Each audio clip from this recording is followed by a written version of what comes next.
जय श्री राम, जय बजरंग बली। भक्तों, भगवान हनुमान जी को प्रसन्न करने के लिए सबसे सरल और प्रभावशाली उपाय माने जाते हैं हनुमान चालीसा का पाठ। विशेष रूप से मंगलवार और शनिवार के दिन जब भक्त श्रद्धा और विश्वास के साथ हनुमान चालीसा का पाठ करते हैं तो बजरंग बली अपने भक्तों पर विशेष कृपा बरसाते हैं। माना जाता है कि जो व्यक्ति सच्चे मन, श्रद्धा और पवित्र भाव से हनुमान चालीसा का पाठ करता है, उसके जीवन से भय, बाधाएं और कष्ट दूर होने लगते हैं और जीवन में सुख, समृद्धि और सकारात्मक ऊर्जा का संचार होता है। लेकिन शास्त्रों में यह भी बताया गया है कि हनुमान चालीसा का पाठ करते समय कुछ नियमों और सावधानियों का ध्यान रखना बहुत आवश्यक है। यदि इन बातों का ध्यान नहीं रखा जाए तो पूजा का पूर्ण फल प्राप्त नहीं होता। आइए जानते हैं हनुमान चालीसा का पाठ करते समय किन बातों का विशेष ध्यान रखना चाहिए। नंबर 1, हनुमान चालीसा का पाठ हमेशा स्नान करके स्वच्छ वस्त्र धारण करके करना चाहिए। संभव हो तो लाल रंग का आसन बिछा करके घर के मंदिर या किसी शांत स्थान पर पूरब या उत्तर दिशा की ओर बैठ करके हनुमान चालीसा का पाठ करें। नंबर 2, कभी भी हनुमान चालीसा का पाठ बीच की किसी चौपाई से शुरू नहीं करना चाहिए। हमेशा शुरुआत से अंत तक पूरा पाठ करना चाहिए। बीच में पाठ छोड़ना या अधूरा करना उचित नहीं माना जाता। नंबर 3, पाठ शुरू करने से पहले दीपक जलाकर भगवान हनुमान जी का ध्यान करें और भगवान श्री राम जी का स्मरण अवश्य करें, क्योंकि हनुमान जी भगवान श्री राम के परम भक्त हैं।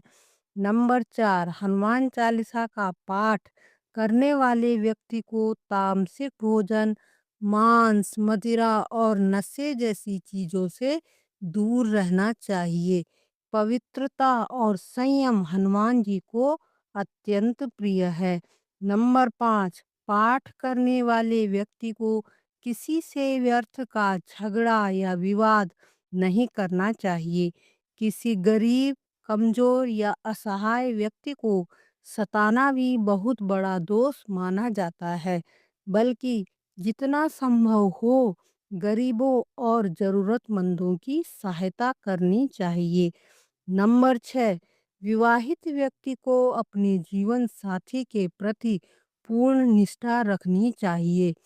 पुरुष को किसी अन्य स्त्री के प्रति गलत भावना नहीं रखनी चाहिए और स्त्री को किसी अन्य पुरुष के प्रति गलत भावना नहीं रखनी चाहिए। इससे पूजा के फल का पूर्ण फल प्राप्त नहीं होता। नंबर 7, झूठ बोलना, छल कपट करना या जानबूझकर किसी का अहित करना भी हनुमान जी इससे रुष्ट हो जाते हैं। इसलिए मन को शुद्ध रखकर ही पाठ करना चाहिए। नंबर 8, हनुमान चालीसा का पाठ करते समय जल्दबाजी बिल्कुल भी नहीं करनी चाहिए। यदि समय कम है तो उस दिन पाठ न करें, लेकिन जल्दी जल्दी या गलत उच्चारण के साथ पाठ करना उचित नहीं माना जाता। नंबर 9, पाठ करते समय मन को एकाग्र रखना चाहिए। मन में किसी के प्रति बुरे विचार या द्वेष नहीं होना चाहिए। नंबर 10, यदि संभव हो तो मंगलवार या शनिवार के दिन हनुमान मंदिर में जाकर के हनुमान जी के दर्शन करें, घी का दीपक जलाएं और लाल फूल और बूंदी के लड्डू का भोग लगाएं। नंबर 11, पाठ करते समय अपने पूजा स्थान में हनुमान जी के साथ भगवान श्री राम की तस्वीर भी अवश्य रखें, क्योंकि हनुमान जी का स्मरण श्री राम के बिना अधूरा माना जाता है। नंबर 12, हनुमान चालीसा का पाठ आप एक बार से लेकर 108 बार तक कर सकते हैं। लेकिन यदि संभव हो तो कम से कम 2 बार अवश्य करें। नंबर 13, हनुमान चालीसा का पाठ करने वाले व्यक्ति को बुरी संगति से भी दूर रहना चाहिए।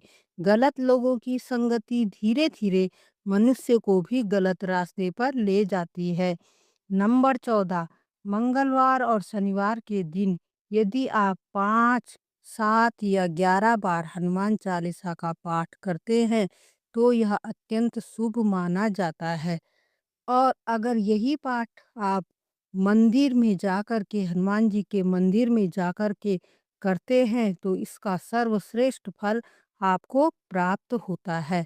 पाठ शुरू करने से पहले एक तांबे के लोटे में जल भरकर अपने पास रखें। यदि तांबे का लोटा न हो तो पीतल, स्टील या चांदी का भी उपयोग किया जा सकता है। जब पाठ पूर्ण हो जाए तो उस जल को पूरे घर में छिड़कें और परिवार के सभी सदस्यों को थोड़ा थोड़ा पीने के लिए दें और स्वयं भी उस जल को ग्रहण करें। इससे घर में सकारात्मक ऊर्जा आती है, रुके हुए कार्य पूरे होने लगते हैं और हनुमान जी की कृपा बनी रहती है। नंबर 15, यदि घर में किसी की मृत्यु हो जाए तो 13 दिनों तक सूतक काल माना जाता है। इस समय तक किसी भी देवी देवता की पूजा नहीं करनी चाहिए और मंदिर भी नहीं जाना चाहिए। 13वीं के बाद शुद्धि होने पर ही पुनः पूजा पाठ शुरू करना चाहिए। इसी प्रकार घर में प्रसव होने पर भी शुद्धि तक पूजा नहीं करनी चाहिए। यदि आप नंबर 16, यदि आप हनुमान जयंती के दिन 11 बार हनुमान चालीसा का पाठ कर लेते हैं तो यह अत्यंत शुभ माना जाता है। इससे हनुमान जी की विशेष कृपा प्राप्त होती है और जीवन के समस्त कष्ट, बाधाएं, संकट दूर हो जाते हैं। भक्तों, यदि आप इन सभी नियमों का पालन करते हुए श्रद्धा और विश्वास के साथ हनुमान चालीसा का पाठ करते हैं तो बड़े से बड़े संकट भी दूर होने लगते हैं और जीवन में सुख, साहस और सफलता का मार्ग खुल जाता है। क्योंकि कहा भी गया है, संकट कटे मिटे सब पीरा, जो सुमिरे हनुमत बलबीरा। अगर आपको यह जानकारी अच्छी लगी हो तो वीडियो को लाइक करें, शेयर करें, बेल आइकन को प्रेस करें और चैनल को सब्सक्राइब अवश्य करें और कमेंट में जय श्री राम, जय बजरंगबली अवश्य लिखें। धन्यवाद।